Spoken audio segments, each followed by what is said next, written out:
Velkomin í Silfrið. Við byrjum venju samkvæmt hérna á vettvangi dagsins með nokkrum þingmönnum. Á eftir kemur síðan til mín Haukur Arnþórsson, hann stjórnsýslufræðingur og hefur verið að skoða eins verklagið á Alþingi, málþóf og undirbúning og hvaða áhrif það hefur á störfin og gæðin. Og síðan kemur til mín Bergur Ebbi Benediktsson, rithöfundur, sem var að senda frá þessu bók þar sem hann að reyna að kljúfa samtímann, fara eins yfir áhrif samfélagsmiðla og sítengingar á sjálfsmyndan okkar og samfélagið. En við byrjum hérna vettvangi dagsins. Það komið til mín Andrés Ingi Jónsson frá Vinstri grænum, Halldóra Mogensen, Pírati, Pavel Bartósek frá Viðreisn og Silja Dögg Gunnarsdóttir frá Framsóknarflokknum. Velkomin. Takk. Það byrja svona aðeins á máli sem vakti athygli í vinnuna í vikunni og það var þegar kom í ljós að Bjarni Benediktsson, forsætisráðherra, hafði síðasta kjörtímabili þegar hann var í fjármálaráðuneytinu brotið jafnréttislög þegar hann skipaði Karl sem skrifstofustjóra í ráðuneytinu. Og einn umsækjendana var talin jafnhæf og þessi karlmaður og að auki hallar töluvert á konur sem skrifstofustjóra í þessu ráðuneyti og held ég bara í ráðuneytunum yfir höfuð. Þetta er náttúrulega ekki fyrsta sinn sem þetta gerist. Andrés, sko, hvað finnst þér um þetta? Virðist vera sem að þegar ráðherra verður uppvísir að því að brjóta jafnréttislög eða bara lög yfir höfuð, þá hafi það almennt í rauninni engar sérstakar afleiðingar nema mögulega einhverju leyti fyrir ríkissjóð ef fólk sækir sér bætur. Þetta er náttúrulega mjög vandræðilegt að ráðherrar lendi í því að geta ekki fyllt lögum. Ég reikna nú ekkert með því að þetta hafi stórkostlegar afleiðingar fyrir Bjarna með það að sem fjármálaráðherra kom í ljós að hann væri að nota skattaskjól og þegar Panamaskjölin birtust þá sat hann sem fastast. Þannig ég reikna nú ekki með að þessi lapsus hjá honum eigi eftir að valda honum miklum vandræðum. En maður spyr sig hvort að jafnréttislögin þurfi að hafa meira bit, hvort að stjórnvöld þurfi að fylgja úrskurðunum á einhvern hátt. Og eins og þú segir, þetta er í tengslu við fleiri lög. Umboðsmaður Alþingis er sífellt að setja ofan yfir stjórnsýsluna í ýmiss konar málum og afleiðingarnar virðast vera mjög litlar. Þannig að það er spurning hvernig er hægt að fylgja þessu eftir til þess að, aðalega til að þetta gerist ekki og síðan til að sé réttur hlutur þeirra sem er brotið á þegar þetta gerist. Halldóra, tekur þú undir þetta? Já, og svo líka bara, mér finnst þessi stjórnarandstöðuleikur þetta leikrit alltaf svo furðulegt að þegar þú ert í stjórnarandstöðu þá getur gagnrýnt endalaust ríkisstjórnina fyrir eitthvað og svo þegar kemur að þér að þá ferðu bara þvert á þína eigin sannfæringu. Þannig að nú þegar Bjarni Ben er að lenda í þessu að þá þarf ekkert að fara eftir þessu og þetta er svo furðulegt hvernig það virðist, þú veist, hvort sem þú sérst að segja ósatt í pontu eða sérst að brjóta lög að þá hefur þetta engin áhrif og ég velti fyrir mér hvort það sé bara treyst á það að fólk hafi kannski muni eftir þessu viku og svo kemur upp eitthvað annað mál og þetta er bara gleymt og grafið.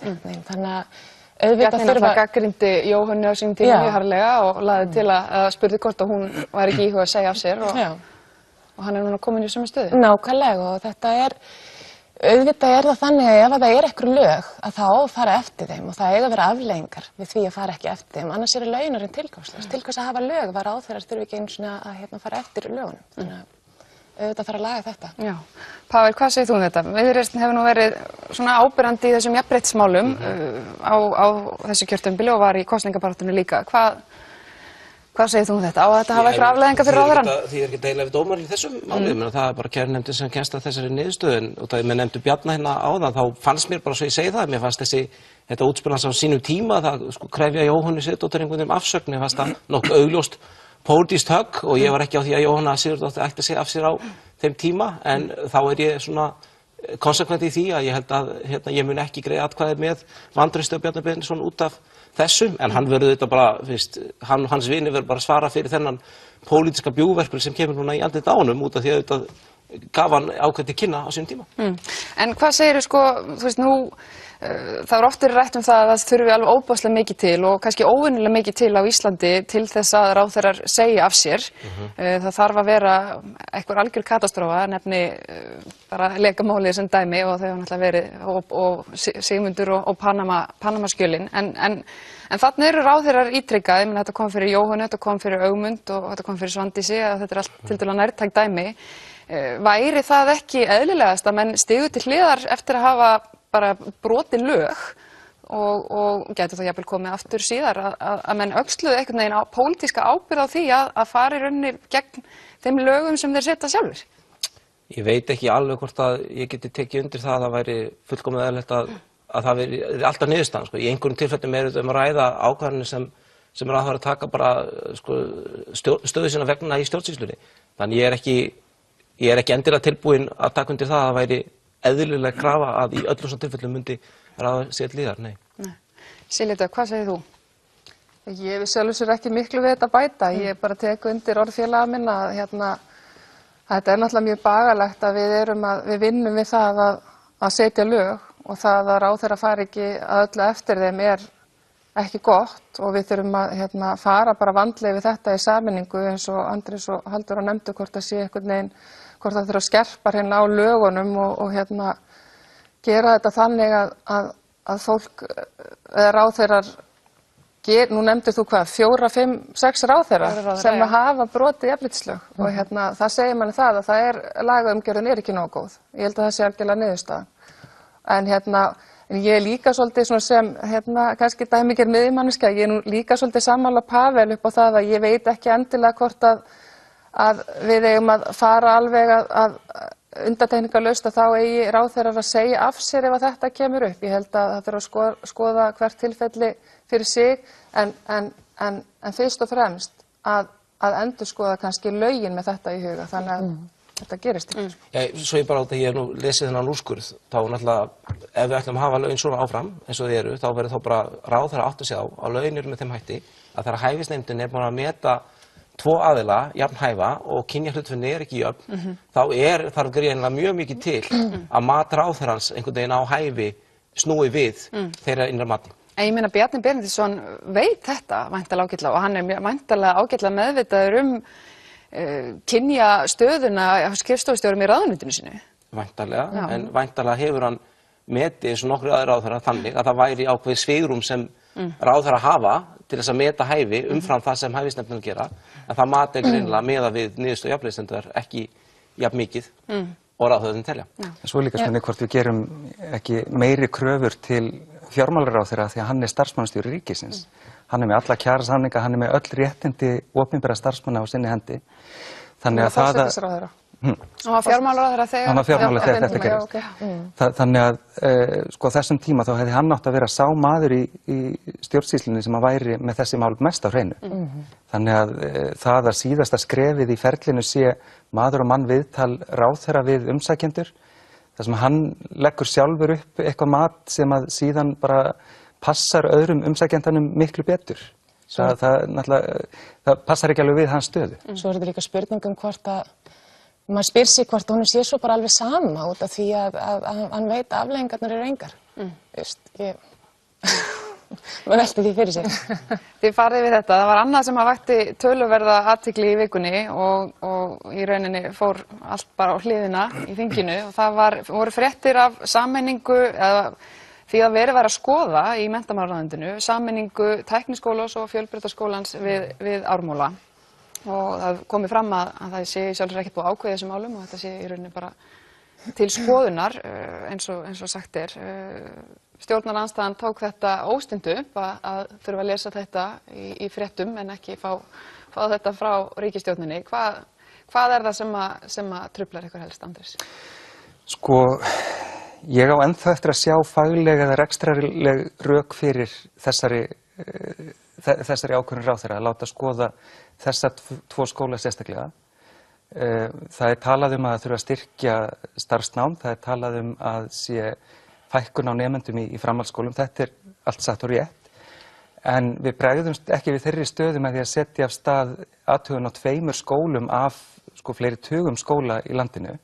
Heldur hefði verið eðlilegra að ráðherrann settist niður og skoðaði landslægið eins og það er og myndi velja eftir það hvaða skóla væri vanlegast að skoða sameiningar á upp á það að ná fram faglegum og rekstrarlegum markmiðum.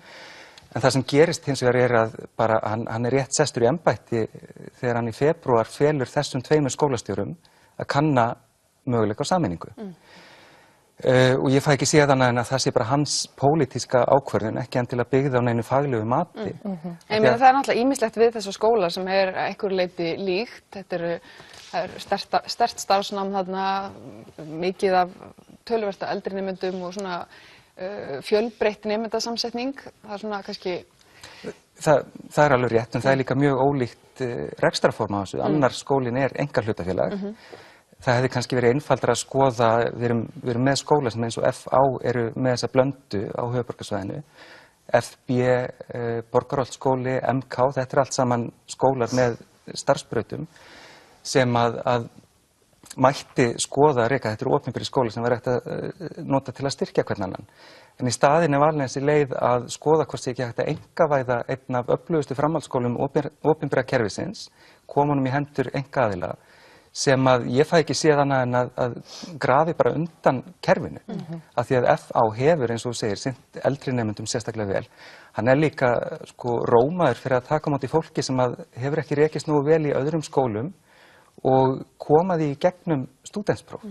Hann er að sinna alveg gríðarlega mikilvægu starfi og starfi sem að ég bara treysti ekki tækniskólanum endilega til að gera af sama krafti og FA gerir ef að hann fyrir að vera rekinn á einhverjum forsendum samtaka atvinnulífsins. Svo er þetta líka bara spurning hvernig það er farið að þessu. Það er engin stefnumótun búin að eiga sér stað. Það er engin framtíðarsýn eða heildarsýn á þennan málaflokk. Þannig að þú veist, einhverjum svona óljósar hugmyndir fjölbreytt rekstrarform er ekki nóg til þess að það sé farið að þessu á þennan hátt að það er ekki haft samráð við neitt, hvernig það er ekki búið að hafa samráð við nemendur einu sinni eða kennara eða almenning, það er ekki búið að spyrja þessar spurninga hvort við viljum fara í frekari einkarekstur eða... En er þetta ekki bara einmitt sko, það hefur komið fram að það er rauninni bara verið að skoða þetta, úr þessari skoðun gæti náttúrulega komið svo niðurstaða að þetta væri bara einfaldlega ekkert góð hugmynd og þá væri kannski óeðlilegt að vera búið að ræða þetta við alla starfsmenn og nemendur og þingið og veist, er ekki bara ósköp eðlilegt að sé verið að skoða svona mál? Ég er þetta að tekka fram að mér finnst ekki endilega, það sem ég finnst verst kannski að starfsfólk hafi ekki fengið að heyra þetta nema gegnum fjölmiðla. Það er viðbúið að þingmenn heyri stundum hluti í gegnum fjölmiðla, það verður bara að búast við því. En persónulega, þá er ég bara, ef ég á að skoða svona heildarumhverfi kringum þetta, þá er ég til að jákvæður í þessar hugmyndar. Ef tökum tækniskólann sem dæmi, ég játa það, mér fannst það að vera að bræða saman þessa ólíku skóla sem inn í það skóla komum fyrirfram. Þá var ég dálítið efins hvort þetta dæmi myndi ganga upp. Tækniskólinn hins vegar hefur verið að standa sig mjög vel á flestum þeim mælikvörðum sem hægt er að meta námið á. Og ef ég á að skoða annars vegar tækniskólann og síðan FA, þá hef ég bara ástæðu til að vera tiltar og bjartsýnn að þarna gæti orðið ansi öflugur menntaskóli út úr þessu samstarfi. Þannig að ég bara, rekstrarformin óháð, þá finnst mér þetta bara full ástæðu að vera bjartsýnn þess að þetta geti verið góð ákvörðun út frá menntunarforsendum. En auðvitað á svo skoðun eftir að sú ítarlega skoðun er ennþá í gangi og hún mun kannski leiða annað í ljós eða leiða í ljós hvernig nákvæmlega þessu samstarfi og sameiningu mun standa. En fyrsta forsendan er tekin á svo röngum grunni. Það er bara ákveðið að skoða þessa skóla og eins og þú segir þannig, það er bara verið að skoða þetta, en það er bara verið að skoða þetta. Það er ekkert annað verið að skoða. Það er ekki verið að skoða hvort að sameining FA og einhvers annars framhaldsskóla væri betri en að sameina eða að afhenda hann tækniskólanum. Það er ekki verið að skoða hvort að Kvennaskólinn og MR sem báðir eiga við rekstrarvanda að stríða og eru hlið við hlið, hvort þeir gætu eins líkir og þeir eru sameinast. Það er bara verið að skoða þessa tvo skóla og með því er verið að styrkja einokunarstöðu tækniskólans sem nú þegar er með allt iðnnám á höfuðborgarsvæðinu og þá að afhenda honum til viðbótar allt heilbrigðisnám á framhaldsskólastigi. Það líka elur af sér vissi tortryggni þegar það er farið af stað í svona án þess að sé nein heildarsýn, án þess að við sjáum ekki ramma í kringum nákvæmlega hvað stjórnvöld er að hugsa í þessum málum og þegar það er ekki búið að hafa neitt samráð við almenning og við erum þegar í þeirra aðstöðu að það er mikið haft áhyggjur af frekari einkavæðingu innan heilbrigðiskerfisins og það er meiri hluta þjóðarinnar sem er gegn þessu og svo er farið í svona aðgerðir án þess að tala við þingið eða að sé nein stefnumótun í kringum þetta. Mér finnst það, þannig að þetta er svona dálítið gerræðis ákvörðun ráðherra sem mér finnst það dálítið hrikalega í þessu. Mér finnst bara það með tala einkavæðingu í þessu, það sé að vera að tala að sé einhver vogunarsjóður að taka yfir, það eru fullt af stofnunum hér á landi sem eru eignir af einkalumfélagasamtökum með einhverjum móti.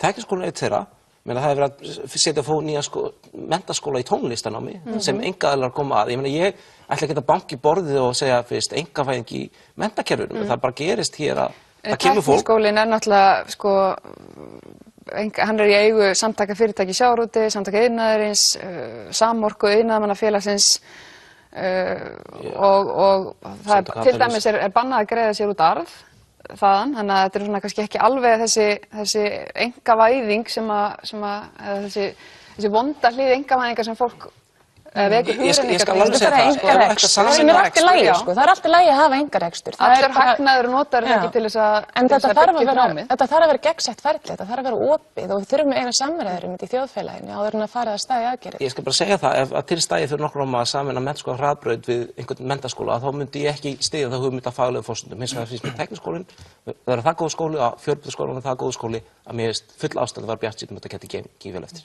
Silja Dögg, voru þið í framsókn jafn ósátt og kollegarinir hérna? Já, við gagnrýndum þessa aðalega aðferðafræði og ég segi það að einkarekstur er ekkit endilega í öllum tilfellum alls slæmur og við í framsókn við erum hlynnt ólíku rekstrarformi og ég held að það sé nauðsynlegt að hafa valkosti og meta þá vandlega hverju sinni hvernig við náum bara bestum árangri.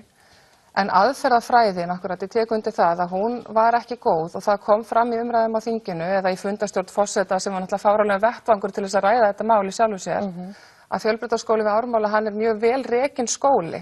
Þannig að maður spyr sig akkurat að forsendunum og einn þingmaður nefndi nú þannig að hæstvirtur ráðherra væri nú að fara hann undir radar og tala kafbát og annað og það má kannski taka að einhverju leyti undir það vegna þess að þetta kom aftan að fólki og forsendurnar mjög óljósar og það var annað sem hefur komið fram sem skiptir líka miklu máli á fundum fjárlaganefndar sem ég á sæti í að fjármálaráð sem hefur svona faglega, hefur með höndum faglega umfjöllun fjármálastefnu ríkisins hverju sinni og fjármálastefnuna og gefa okkur ábendingar hvort það sé verið að fara eftir lögum opinber fjármál og fleira, að þau sögðu okkur það að auðvitað hefði þetta átt að koma fram í fjármálaáætlunni ef það var að fara af stað með hagræðingar, þar að segja sameiningar stofnana og annað á vegum ríkisins, að þá eigi það að koma skýrt fram í fjármálaáætlun sem það gerir alls ekki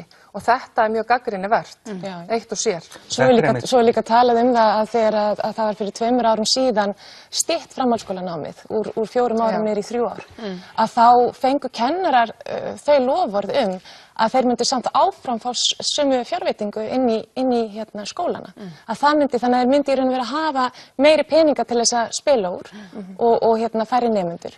Og þetta, svo er algjörlega verið að svíkja þetta núna og það sést í fjármálaáætlun að þeir eru að fara að minnka fjármagn til framhaldsskóla. Þannig að þetta er allt svona fyrirlegt hvernig fara þessu og ég held að það sé aðal gagnrýnin að það virðist að það er alltaf að læða inn einhverjum skonar breytingum án þess að segja það orðrétt. Út af því mögulega þá er vitað að það er bara ekki að almenningur myndi vera gegn þessu ef þetta er opinbert. Og það versta við þetta kom upp í þinginu líka núna fyrir áramótin fyrir helgina og ég held að Pavel geti tekið undir það að maður sá það greinilega á svip þingmanna Viðreisnar og Bjartrar framtíðar að þetta virtist koma mjög aftan af fólki og þess vegna væri kannski mjög áhugavert að vita, Pavel, voru stjórnarflokkarnir upplýstir fyrirfram að þetta stæði til eða voru við öll jafn hissa? Mér fannst þetta mjög furðuleg uppákoma. Já, ég hafði heyrt þessari ákvörðun skömmu svona nokkrum dögum áður. Ekki ákvörðun, þessari ráðherra hafði tilkynnt mér að þetta væri í skoðun, já. Og ég var beðinn trúna hvað það var þar og ég hélt honum. Akkur í ósköpum er beðinn trúna? Af því að við erum núna í þessum fasa að fara yfir fjármálaáætlun til næstu 5 ára sem að svona í orði kveðnu á að setja langtíma stefnumörkun í fyrsta sæti þar sem við sjáum bæði hvert horfir með opinber fjármál og líka bara með stefnu á hverju málasviði. Við Pavel sitjum saman í allsherjar- og menntamálanefnd þar sem við fyrir 2 vikum fengum ráðherra og ráðuneyti á fund til að fara yfir þessa málaflokka.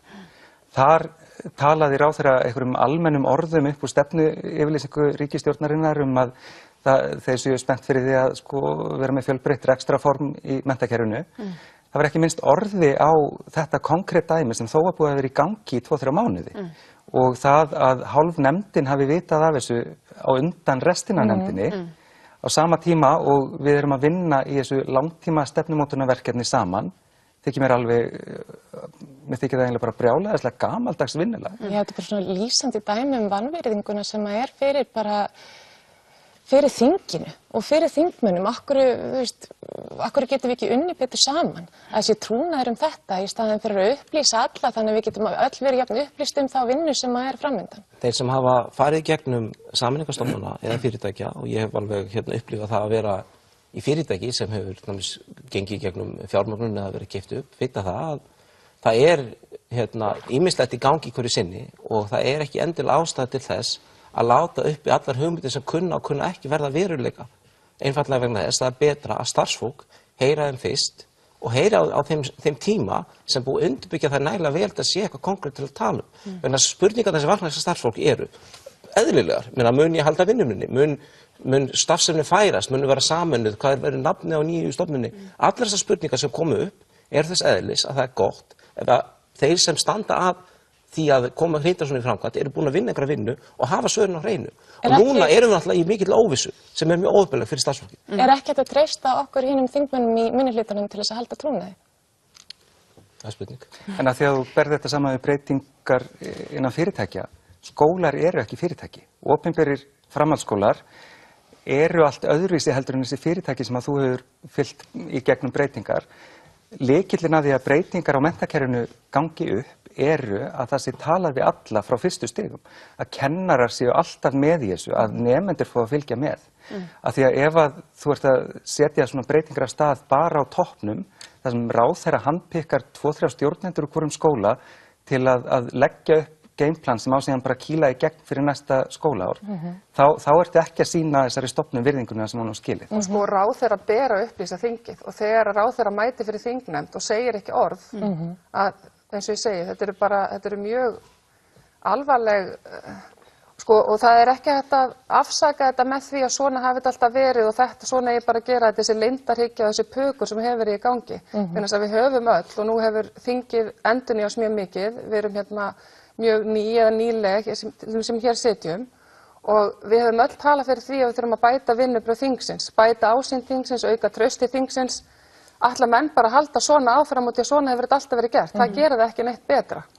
Mér langar að spyrja ykkur aðeins, það hefur verið talað um það að þetta sé gert annars vegar til þess að efla starfsgreinanám, sem að ég held að allir getur verið sammála um að sé mikil þörf á að gera í breyttum heimi, en að auki náttúrulega er mikil fækkun nemenda framundan, ekki aðeins vegna styttinga framhaldsskólans, heldur líka því að árgangurnir eru einfaldlega bara að minnka að minnsta kosti tímabundið sem eru að koma inn í framhaldsskólana. Hvað myndu þið gera sjálf í þessari stöðu? Það er augljóst að það þarf eitthvað að hagræða, jafnvel sameina. Hvaða aðra lausnir en mögulega til þess einkarekstur leggið þið til? Ef við ætlum að halda fast við þessa styttingu niður í 3 ár sem síðasta ríkisstjórn setti á, þá væntanlega þarf að sameina einhverja skóla. En við gerum það ekki nema með því að meta hver þróunin er fyrirsjáanleg í hverjum skóla, hvernig við sjáum fyrir okkur að þið geti tekist á við breytingarnar. Af því að það sem við vitum til dæmis með Fjölbraut við Ármúla er að hann er einn af stærri framhaldsskólunum, hann hefur ekki verið rekinn með halla á undanförnum árum, hann er að skila faglega góðu starfi, þannig að ef við stöndum frammi fyrir því að framhaldsskólakerfið sé að veikjast og við þurfum að sameina skóla til að styrkja það, þá er FA ekki einn af veikuleikunum. Hann er eitt svo sterkasti. En þarf endilega alltaf að fara í veikuleikin? Er ekki alltaf lægi að taka skólar sem eru sterkir á þessu sviði og gera það þá með einhverjum hætti ennþá betri ef það er það sem stendur til? Já, ef við erum að reyna að styrkja kerfi sem er að veikjast, þá gerum við það ekki með því að styrkja sterkustu leikina. Það getur samt alveg verið leiðin að styrkja sterkustu leikina. En það fyrst, af hverju það einhvern veginn, spurning lítur bara að vera, munu þessi 2 skólar, ef þeir koma saman út, mun meðalnámið jafnvel verða betra heldur en námið í þessum skólum samanlagt. Og mér fannst að það hafi gengið upp með þeim skólum, svo ég sé bara hreinskilni. Þarna summa, svo stofnun er sterkari heldur en summa þeirra eininga sem að henni komu. En við erum ekki að skoða einingarna stakstætt heldur kerfið allt. Og það að taka Fjölbraut við Ármúla sem er sterkasti framhaldsskóli opinbera kerfisins og einkavæðan inn í tækniskólan, hvernig skilur það opinbera kerfi eftir? Er það til að styrkja kerfið? Ég held ekki. En talandi að styrkja kerfið, þá voða erfitt að vera að ákveða hvað væri besti leiðina til þess að fara þegar það algjör skortur á stefnumótun í þessum málaflokki. Það fyrsta skrefið og þar þarf að hafa samráð við alla aðila sem koma að þessu áður en við getum farið að pæla í því hvað hagræðing og hvað ekki. Ég meina, það viss hagræðing í því að hreinlega styrkja þetta og nýta þetta, til dæmis núna eru færri nemendur, hvernig væri þá að ýta undir að fleiri nemendur sem eru til þess 25 ára og eldri fari í nám? Þetta ekki tilvalið tækifæri til þess að bjóða frekar upp á það að eldri nemendur geta farið í nám og mögulega lausnin að setja meiri peninga í menntakerfið til þess að styrkja allt kerfið, frekar heldur en að skoða hagræðingu í svona skammtíma og skoða þetta til langstíma, en ég veit það ekki út af því að það vantar þessa stefnumörkun, við höfum ekki átt þessar samræður hver besta leiðin til þess að fara í menntakerfinu okkar, en það verið að fara eitthvað svona baktjaldaleiðir með þetta út frá hugmyndafræði sem ekki opin, það ekki búið að opna samræðunar í samfélaginu. Ég tek það fram, ég hef ekkert verið að tala mikið hagræðingu í þessum umræðum. Ég hef aðalega verið að nálgast þetta út frá hugmyndinni hvort námið sem verður til verður betra. Ég get tekið sem dæmi að ég var á sinn tíma að kenna við Háskólann í Reykjavík og það kom upp umræða það að sameina þann skóla Háskóla Íslands. Ég var einungis að hugsa sem starfsmaður þar hvort að svo sameining í heild sinni myndi bæta námið eða ekki, en ekki út frá því hvort ég einhvern veginn sæi fyrir sér magn einkareksturs versus annars reksturs í kerfinu myndi hækka eða lækka. Silja Dögg, eru þið fylgjandi frekari einkarekstri í menntakerfinu? Nei, en samkvæmt okkar stefnu í efnahagsmálum og þá eins og ég sagði áðan þá erum við ekki eindregið á móti einkarekstri bara í öllum myndum, en mér finnst bara eins og ég var að segja líka að það þurfi bara að skoða hvert tilfelli fyrir sig og eins og Halldóra bendir á að sjálfsögðu eigi að fara fram ítarlega greiningar til að byrja með og svo stefnumótun og markmið og hverju ætlum að ná fram og kortleggja þetta í heild sinni, við erum lítið land og þannig að það þarf að horfa á hlutina í samhengi og átta sig á hverju við ætlum að ná fram með þeim breytingu sem að fara verður í hverju sinni. En eins og ég segi, einkarekstur ekkert endilega slæmur, Hver það liggur ekki alveg ljóst fyrir hver stefna Pírata í þessu málum. Það eru margir þar innan flokk sem eru bara örgustu frjálshyggjumenn og svo sumir sem að vera hallast töluvert til vinstri. Eru Píratar hlindir eða á móti einkarekstri eða svona bara hipsum haps, sem maður segir? Ég held að það sem Píratar eru fyrst og fremst eru hlindir því að við svona ákvörðunartöku sem að hefur svona ofboðslega mikil áhrif á samfélagið að þá þurfi bara að spyrja almenning og Píratar eru bara hlindir því að spyrja almenning að þessu og svo niðurstaða sem kemur út úr því það sem sagt stefna Pírata. Bara spyrja almenning þá en fyrst og fremst þá verður að vera upplýst ákvörðunartaka og til þess að þessi upplýst ákvörðunartaka eigi sér stað þá er þetta eins og Silja Dögg segir, þá þarf að fara fram greining, það þarf að fara fram stefnumótun og það þarf að vera gert í samráði við alla aðila sem koma að málinu og út frá því að þá hægt að taka upplýsta ákvörðunartöku hver besta leiðin er að fara. Ég persónulega hef ekkert á móti einkareknum skólum. Dóttir mín í einkareknum skóla. Það er bara þannig að í framhaldsskólum og í háskólum sem einkareknir að þá eru skólagjöldin hærri. Þannig að við þurfum að taka með upplýsta ákvörðun hversu mikinn einkarekstur við viljum hafa í menntakerfinu okkar. Og hvaða áhrif það hefur til langstíma og meðan að við erum ekki búin að eiga þessa samræður að þá er óbúslega erfitt að fara að taka ákvörðun hvort maður sé með á móti einkarekstri og hversu miklu og svo framvegis. En þið myndu vilja að spurja almenning bara hvort hann vilji frekar einkarekstur á hvaða sviði sem ræðir?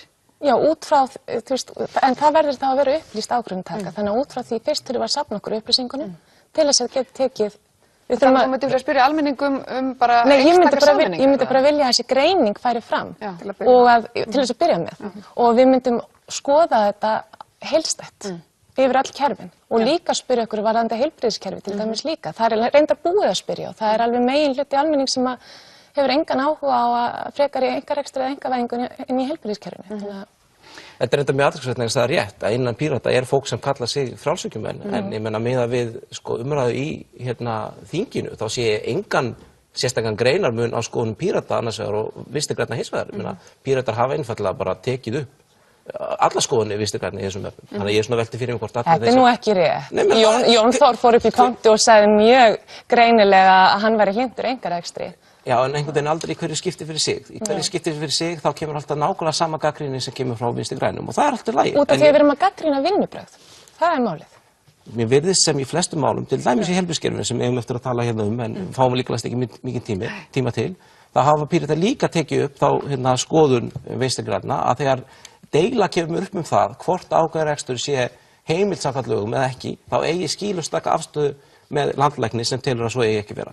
Og ég er ekki til dæmis að vissa skoðanir og rök landlæknis þar séu gríðarlega sterk samanborið við rök ráðuneytisins. En Píratar virðast hafa tekið mjög einarða afstöðu með landlækni og með skoðun Vinstri grænna í þessum efnum. Við ætlum að fara mitt aðeins í þetta svona rétt í lokin, Halldóra. Þetta hefur náttúrulega verið vandræðamál fyrir heilbrigðisráðherra. Það er þarna mögulegur frekari einkarekstur í heilbrigðiskerfinu og mikið verið gagnrýnt. Er þetta rétt sem að Pálur er að segja? Eru þið alfarið þar á móti frekari einkarekstri eða er þetta einstaka mál sem oft kemur upp núna í umræðinni? Einkarekstur í heilbrigðiskerfinu og einkarekstur í menntakerfinu er mjög ólíkt. Þegar við erum að tala gróðasjónarmið að það finnst mér persónulega þegar ekki eiga heima í heilbrigðiskerfinu. En fyrir utan það að það er bara búið að spyrja þjóðina að þessu og þjóðin er sammála því að þau vilja ekki frekari einkavæðingu en heilbrigðiskerfisins. En svo er munur á einkarekstur og einkavæðingu og það sem er í raun og veru þessi einkarekstur sem á sér stað núna væri kannski allt í lagi ef að samningarnir væri aðeins öðruvísi. Út eins og staðan er núna, þá eru samningar með Sjúkratrygginga Íslands og með læknafélaginu þannig að það eru læknarnir sem eru að stýra opinberu fjármagni, eru að stýra í hvaða aðgerðir það fjármagn fer í staðinn fyrir að það sé þörfin, að þarfagreininga í þessi stað og þörfin sé að stýra fjármagninu. Þetta finnst mér ofboðslega furðulegt að gera þetta svona og ég væri til í að sjá þetta endurskoðað. Varðandi einkavæðinguna þá finnst mér það vera mjög hættulegt út af hvötunum sem verða og líka það að spítali geti tekið arð út, finnst mér bara mjög varhugavert og þetta er eitthvað sem að mér finnst núverandi ríkisstjórn vera að reyna að koma inn í gegnum einhver svona fjallabakaleið og út af því að það er vita það að almenningur er ekki sáttur við þessa breytingar. Andrés, örstuð, þið hafa náttúrulega verið mjög skýr hvað þetta varðar. Já, og ég vonaðast í rétt hjá Pavela sem flestir sé að taka upp stefnu VG í heilbrigðismálum því að hún er einfaldlega svo að allir hafi jafnan aðgang að jafn góðri heilbrigðisþjónustu og efnahag. Og vandinn við einkarekstur eins og er að gerast núna í klínikinni er að það er verið að setja upp einkasjúkrahús þar sem fólk getur keypt sig inn í betri þjónustu. Það bara gengur ekki upp og það gengur ekki upp að landlæknir telja að með þessu sé ráðuneytið búið að missa frá sér stefnumótunar hlutverk. Þannig að hver sem geti farið að setja upp sjúkrahús og að þessi deila á milli ráðuneytis og landlæknis í þessu máli er óásættanlegt. En er ekki rétt skilið hjá mér? Óttar Proppé er ráðherra málaflokksins og hann á að skera á hann hnút og það að við vitum ekki hvort sé virkilega búið að opna þennan peningakrana fyrir hvern sem á sjúkratryggingar til að stofna spítala út í bæ, það gengur ekki upp. En er það ekki rétt skilið hjá mér með ykkar stefnu að þið myndu vilja að hlutur ríkisreksturs í heilbrigðiskerfinu væri aukinn að hlutfallið myndu hækka? Er það ekki rétt skilið? Við fyrir kosninga töluðum bara fyrir því að efla heilbrigðiskerfi í takt við það sem að hvað 90.000 manns skrifuðu undir hjá Kára Stefánsinni og við töluðum fyrir því að sú aukning á fjármunum færi inn í opinbera. Já, meiri opinberekstur, minni einkarekstur. Er það ekki? Já, við töluðum ekki fyrir því að auka fé og dæla því til einkaaðila. Okay. Silja, mér langar að spyrja þig aðeins, hvar standið þið í þessu? Ég meina, þið eru nýkomin úr ríkisstjórn sem að náttúrulega meðal annars var að fjalla málefni klíningurinnar og stofnaði nokkrar svona einkareknar heilsugæslustöðvar. Hvar standið þið í þessu? Sko, við stöndum þar að við lögðum okkar fyrsta mál Framsóknarflokksins á þessu þingi var að gerð yrði heildstæð heilbrigðisáætlun fyrir landið allt og það er akkurat það, við Halldórum greinilega svolítið mikið sammála þarna. Að við höfum gagnrýnt það að það vanti bæði hvað var það menntakerfi og heilbrigðiskerfi, það vantar greiningar. Og nú vitum við það að þjóðin er að eldast og við vitum það og sjáum það að við getum ekki haldið áfram að þenja bara út heilbrigðiskerfi og dæla peningum. Heldur hvernig ætlum við að verja peningunum sem best og þá þurfum við greiningar til að átta okkur á hvar þarfirnar liggja og það er það sem við þurfum að gera fyrst og fremst. Mér langar bara að taka það fram að það hefur verið mjög skýr stefna Pírata að með varðandi heilbrigðisþjónustu að hún yrði opin og aðgengileg öllum óháð efnahag. Það er ekki stefna sem við erum að copy-pasta frá Vinstri grænum. Það er búið að vera stefnan okkar allan tíman. Og við erum nú 100 ára flokkur og þetta hefur líka verið stefnan okkar allan tíman. Þannig að það er allir að herma eftir okkur þá. Við komumst ekki lengra með þetta. Andrés, Halldóra, Pavel og Silja, takk hérlega fyrir komuna. Við komum aftur hingað að vörmu spori með Hauk Arnþórsson, stjórnsýslufræðing.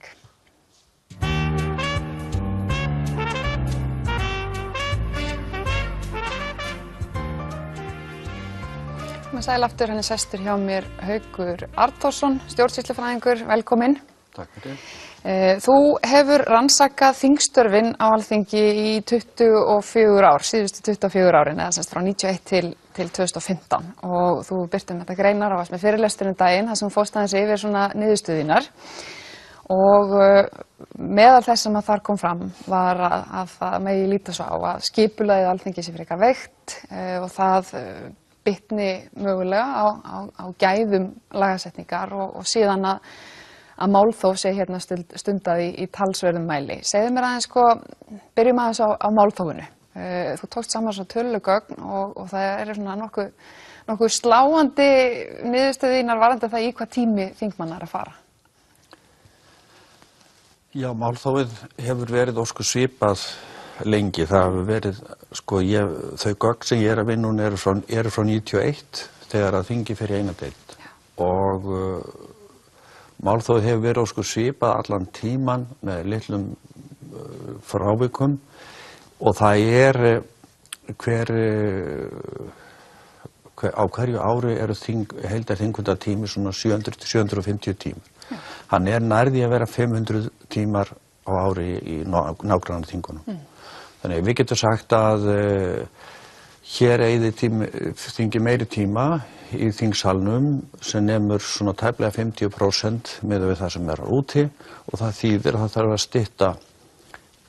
stytta tíma hér þriðjung ef hann á að vera eins og þeir nágrannalöndunum. Og þau eru það að eyða tímanum í þingsalnum í staðinn fyrir að vera þá að vinna í nefndum eða einhverju slíku? Það er góð spurning vegna þess að málþófið hefur væntanlega áhrif á mætingu þingsal. Það er þannig að rúmlega 60% af dagvinnutíma þingmanna fer fram í þingsal. Þetta hlutfalli í Folketinget í Danmörku er rúmlega 30%. Og þessum mæta þingmenn vegna þess að þeir hafa aðrar starfsskyldur líka, ekki síst þurfa þeir að lesa sér til mjög mörg mál og taka þátt í alþjóðlegu starfi og nefndastarfinu og svo framvegis. Þessum mæta þingmennir með því að mæta illa í þingsal. Þeir mæta 70% þeirra mætir í þingsal við atkvæðagreiðslur en svo sjáum við að það er ekki skráð mæting utan atkvæðagreiðslna en við sjáum að þeir mæta síðan verr og bæði stjórn og stjórnarandstæða þannig að þeir myndu væntanlega ekki geta sinnt starfi sínu ef þeir sinntu lagaskyldu sinni að vera í þingsal þannig að þeir velja að vinna önnur störf með að þingfundur fer fram.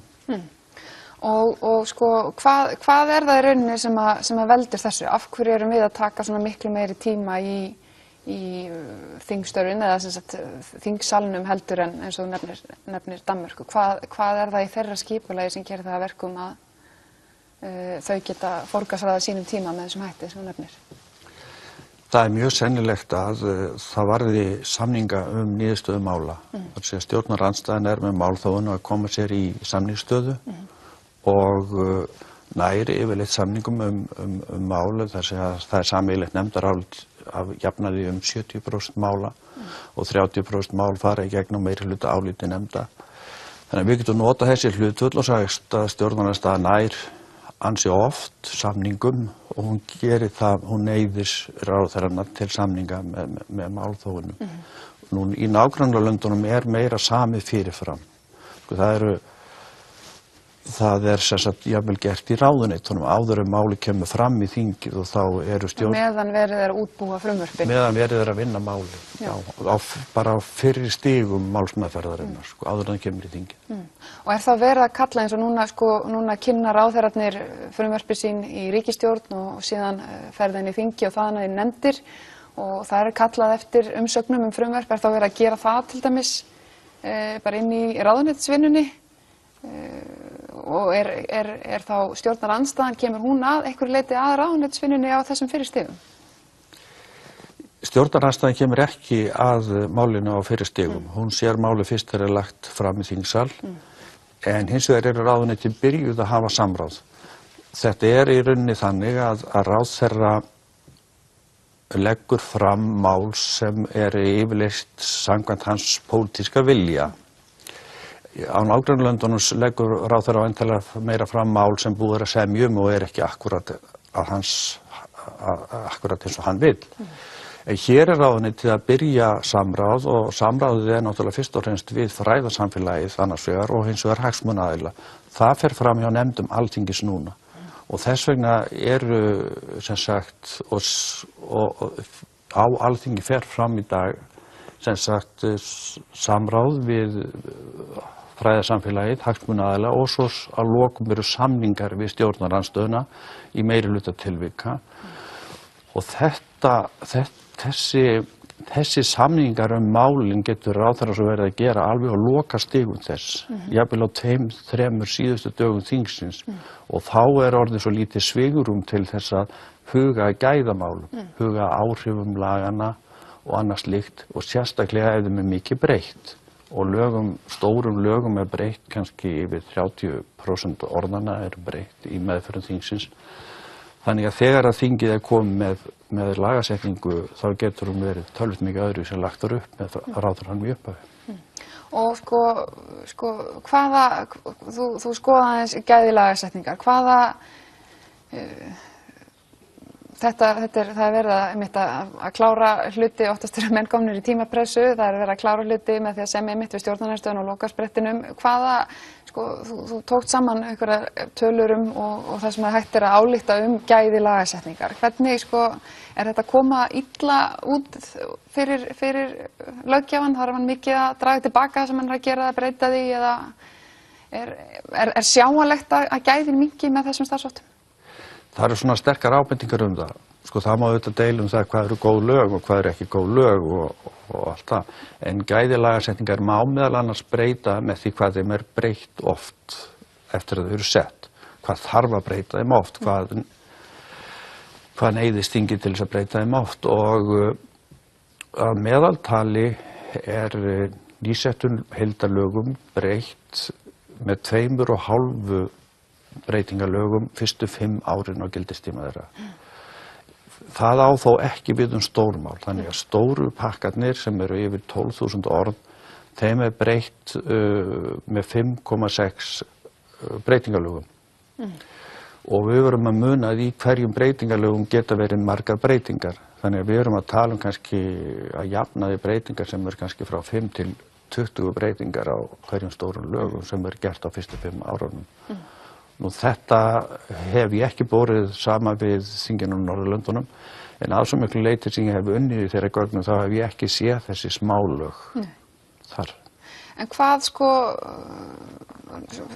hún tölum um málþófið að það er í rauninni þannig sem að stjórnarandstaðan kemur sér í samningsstöðu. Hvernig, við sjáum þetta ekki jafn mikið á Norðurlöndunum, hvernig koma þeir sér í samningsstöðu og hvað þyrftum við að gera hér til þess að í rauninni að breyta þessu verklagi, að minnka mál?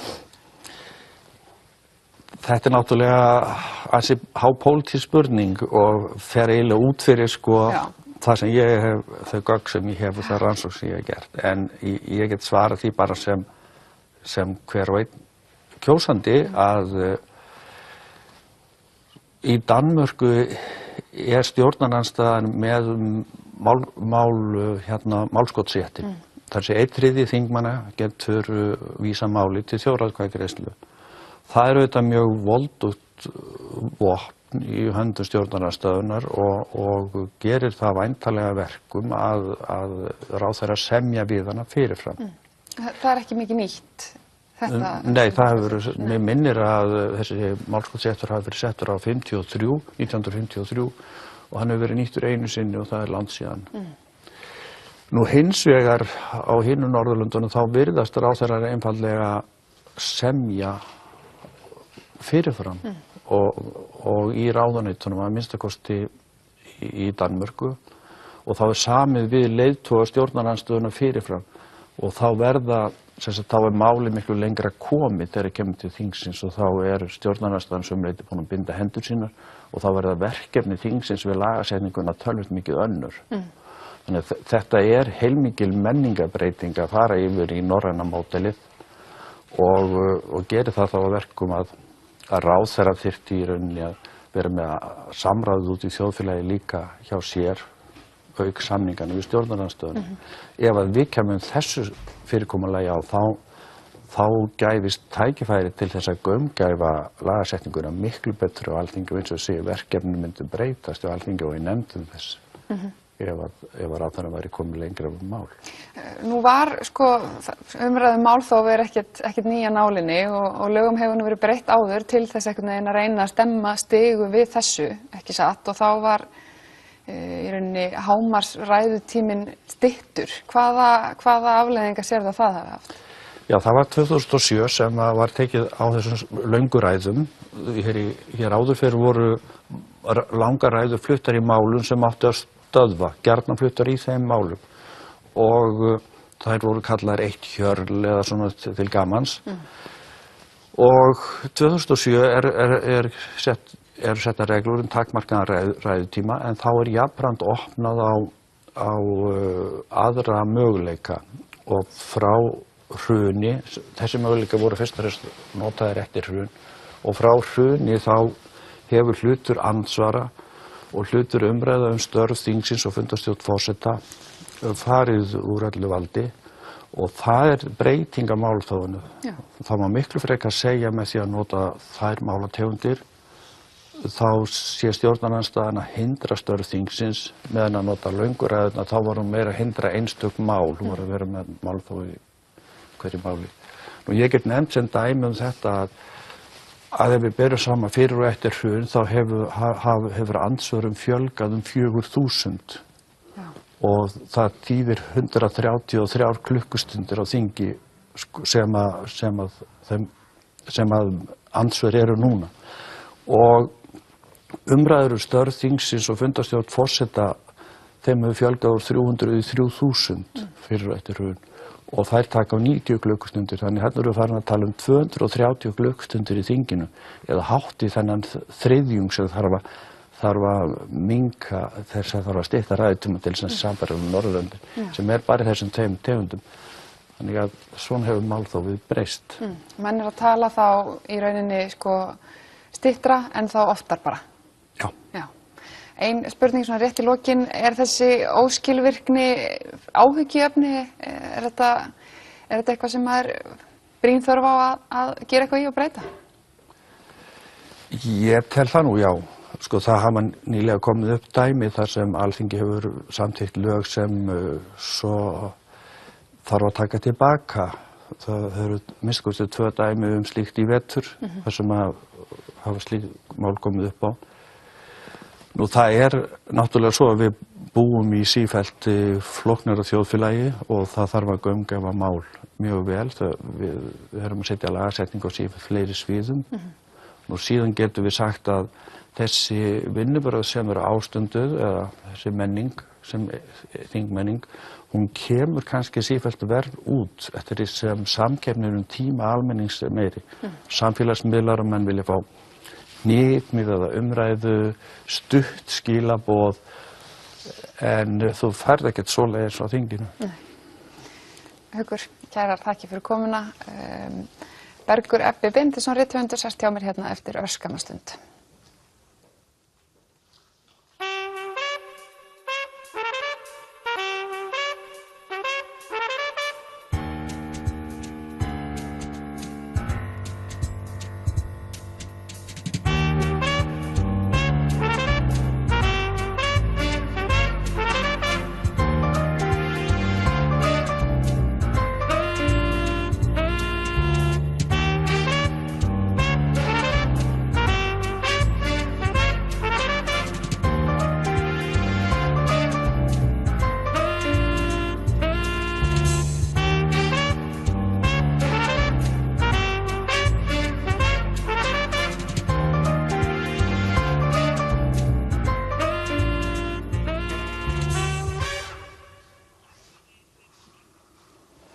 Bergur Ebbi Benediktsson, rithöfundur, sestur hjá mér, velkomin Bergur.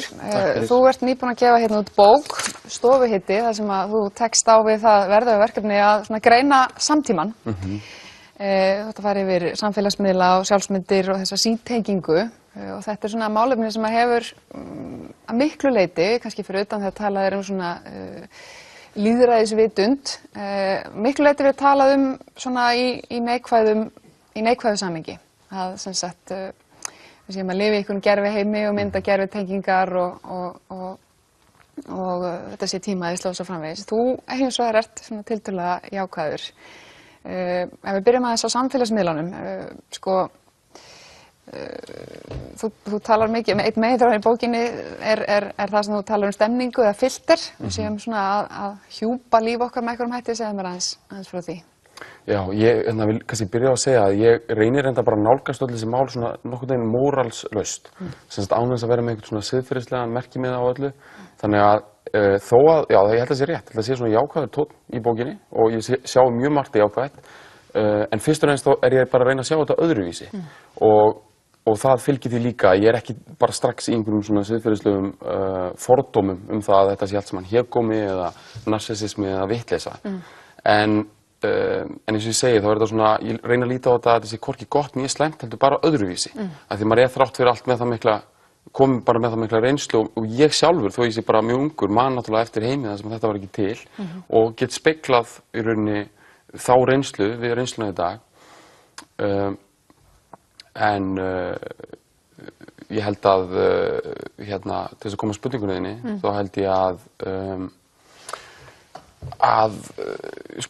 þetta með filterinn, þetta er svolítið svona margslungið dæmi, en ég lít þannig á að með allar þessar, með þennan ara grúa af skoðunum og hugmyndum sem við fáum og menningarafurðum, þá verður þetta allt í vitund okkar, bara hvort sem maður fer ekki um newsfeed eða hvernig sem maður innbyrðir þetta, að einhverjum graut. Og grautur er ekkert rosalega fallegt orð og þess vegna er ég meira að tala um þetta eins og einhver svona lofttegund eða eitthvað sem smýgur inn í okkur. Tala um þetta sem þók eitthvað stað? Já, ég nota alls konar orð og stofuhiti er svolítið líka vísun í það af því að það eru svo mörg hitastigi á öllu sem við fáum inn, sumt er ótrúlega heitt, sumt er ótrúlega kalt og á endanum verður þetta einhverjum fullkomnum stofuhita og við getum bara fylgst með þessu eins og köttur í gluggasillu bara í fullkomnum þægindum og horfum á veröldina brenna eða fallega flugeldasýningu fyrir utan og erum samt með þetta rof á milli.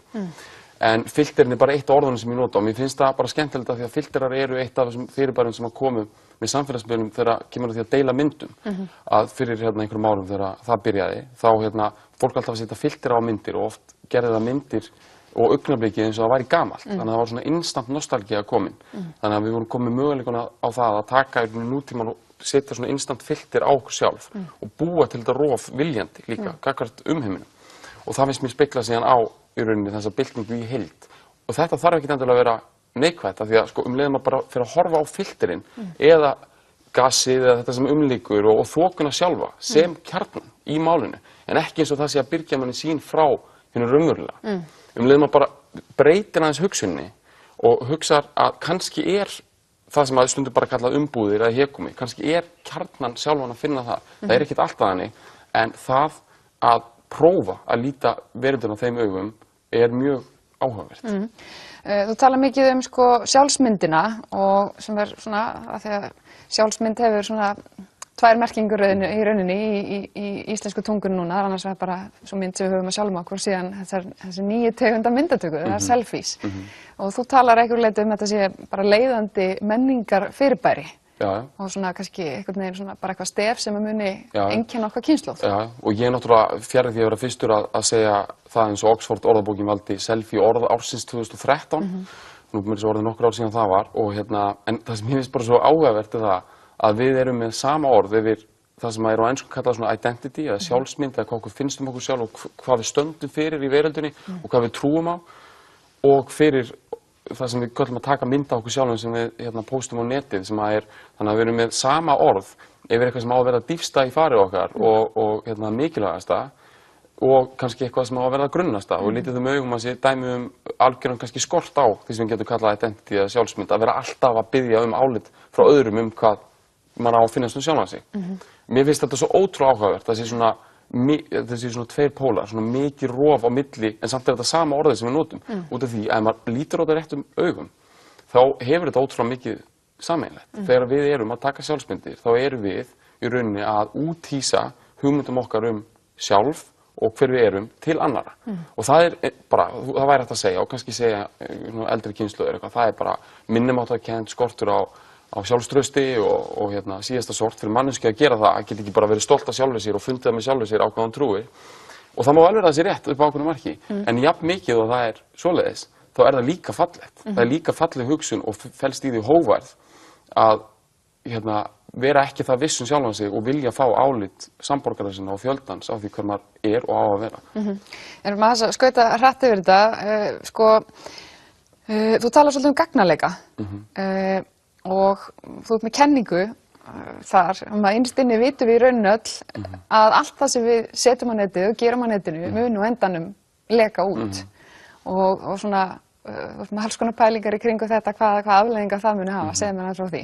Sko, ég gerir svona stóra allegóríu þessu, svona stóra líkingu þar sem að ég líki í rauninni hræðslu okkar við gagnaleika í dag, við svona hræðsluna sem var á tímum kalda stríðsins, við sem sagt útbreiðslu kjarnorkustríðs. Út af því að þetta ótti sem er svo djúpstæður að hann svona gegnumsýrir allt. Og það ekkert endilega að tala hann svona beinum orðum, heldur hann litar alla umræðu, hann litar meira heldur bara pólitíska umræðu, efnahagslega umræðu, hann litar meira þessa umræðu og bara tilfinningalega, hvernig við tengjumst öðru fólki. Eins og á tímum kalda stríðsins þá bara foreldrar áttu öðruvísi samskipti við börnin sín og elskendur, elskuðu hvert annað og öðruvísi út af það liðu allir í skugga sprengjunar. Og það náttúrulega búið að gera því skil í þúsundum skáldverka og bíómynda og það svolítið saga seinni hluta 20. aldar og saga það stóra narratív seinni hluta 20. aldar á Vesturlöndum. Ég bara líki þessu saman, þó þessi margt sem ekki alveg eins, að núna þetta okkar stóra narratív. Það óttinn við gagnaleika og það þessi rosalega gagnasöfnun sem við vitum öll af, en hún hefur ekki ennþá myndræna birtingu. Við sjáum hann ekki ennþá. Og það sem ég finnst svo áhugavert út af því að kjarnorka var til sem teóría eða hugmynd, og hún var til með þess að hjá skáldum og fleira, orðið svona skáldleg og ljóðrænt fyrirbæri, í næstu því hálfa öld, eða svona tæpa hálfa öld, áður en fólk sá sveppaskýið. Og mér finnst þess að við séum núna á tímanum áður en við sjáum sveppaskýið og við vitum ekkert hvernig það fyrir við sjáum það. En við erum á þessum tímum þegar þetta ennþá teóría og hugmynd og svona óttinni byrjar að koma en við erum ekki byrjað að sjá hvernig það lítur út.